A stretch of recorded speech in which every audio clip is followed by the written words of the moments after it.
Everyone, welcome back to my channel. So may mga nagtatanong sa atin na client, nakikita nila yung mga bahay natin ng mga binibenta is ginagawa pa lang, no? So hindi pa siya tapos. Gusto nyo makakita ng paano tayo mag-turnover ng house and lot package, ano yung mga sample ng standard natin na finish.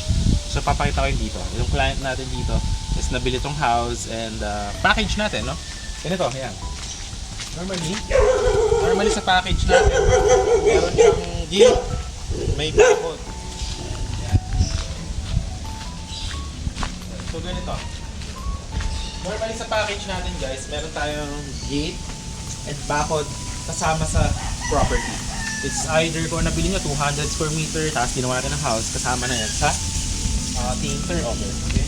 Pero yung pintura, kadalasan hindi.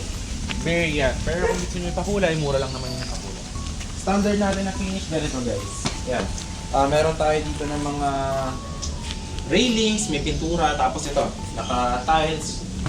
Most ng mga house natin yan, naka-tiles ng mga ganito, tapos sliding windows, ayan, may electrical din. Kasama na rin yung mga electrical. So, ayan, pasok tayo. Yung sample natin na turnover, ayan, yung mga tiles, mga basic standard finish siya. Ayan. Tapos ang kitchen natin is mga ganito. So ganito yung mga ginagawa natin sample ng kitchen, merong ganyan, may island. Pero ito, yung sink hindi ito kasama sa package namin. Kadalasan to, yung client, may mga gusto sila na sink, pwede nyong bilhin, pa-install sa amin. So ginagawa natin house, mga cabinet hindi rin kasali, okay? Pero kung gusto nyo pagawa ng cabinet sa atin, pwede, or gusto nyo rin magpasalamin. Ayan. Yung mga sliding windows, kasali sa mga package natin sa gawa nating mga house, like this one. Ayan. Pero kung meron tayong mga suggestion na iba, pwede natin gawin yan sa house. So gumagawa tayo ng cabinets, salamin, or anything. So message lang kayo. Pero ganito yung standard natin na finish. Ganito kadalasan yung mga rooms natin. Ganyan. May ilaw, may mga outlet, naka-tiles, may sliding windows. So basta mag-iiba, lagi, ito ganito lang yung mga standard natin na finish kasi lagi natin ng mga client natin. Anong mga sample na itsura kapag tapos na? So ganito siya. Okay, tara, let's go. Ito tayo na sa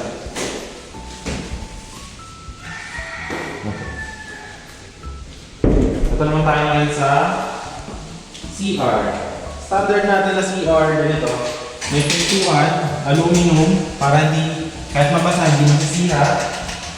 Tapos normally sa mga CR natin, yan naka-tiles, no? Mayroon siyang toilet, ito sink standard. Kung meron kayong suggestion sa mga ginagawa nating house sa inyo, bilhin niyo yung sink, pwede natin i-install. Tapos package yan, most likely yan, may exhaust fan, may sliding windows for ventilation. Tapos ito, meron siyang cover, syempre. Yan, ganyan tayo mag-turnover, and then meron tayong saksakan abang para sa heater. Yan, ganyan tayo mag-turnover ng mga shower. Ito, hindi na to kasali sa package, no? Pero kung gusto nyo, pwede natin gawin yan for your bathroom. Hindi naman hindi yung kamahal. Okay? So, tara. Okay, punta naman tayo sa itong house pala na to guys is loft. Meron siyang loft na second floor. Pwede kasi kayo bumili na house, pwedeng bungalow, pero kung ayaw nyo naman ng bungalow, pwedeng ganito with loft. Half concrete, half light material. So ganito tayo gumawa ng mga sample. Kasama na yung stairs, may railings, may pintura yung railings, ganyan. Tapos ganito. Yan. Yung mga gawa nating house, kasi kadalasan yan, nakapintura, may ilaw na, sliding windows. So ganito. Hindi ito kasama yung aircon hindi tayo nagagawa ng mga furnish. So yan. Yung aircon hindi yan kasali. So yun, ganyan. Tapos kasama yung mga pinto. Yung mga pinto natin walang kahoy, lahat yan bakal. Okay? So tara. So ito naman yung second bedroom. Yan. So ganito. Yan. Ganito tayo mag-turnover ng mga kwarto.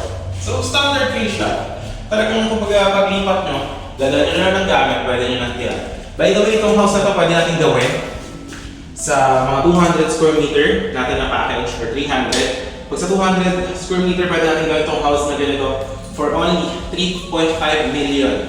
Package na po yan, house and lot. No? So, ang down most likely is 50% if magkano yun. Tapos, gagawin natin yung house in 3 to 4 months. Babayaran yung 80% kung magkano yung ating naging deal. Tapos, ito turn over namin ng ganito ang kuryente tubig. So, yun, if you're interested, message nyo na Survivor WhatsApp ko. And yun, ito yung sample ng mga gawa nating house, ng mga tinatanong mo. Alright? Ngayon, kung may mga suggestion kayo, alam ko marami kayo suggestion, pwede natin yung lahat gawin at pag-usapan. But, take note na every improvements na additional, syempre meron din additional cost for labor and materials. So yun guys, once again, this is John Krish. I hope to see you soon and thank you for watching.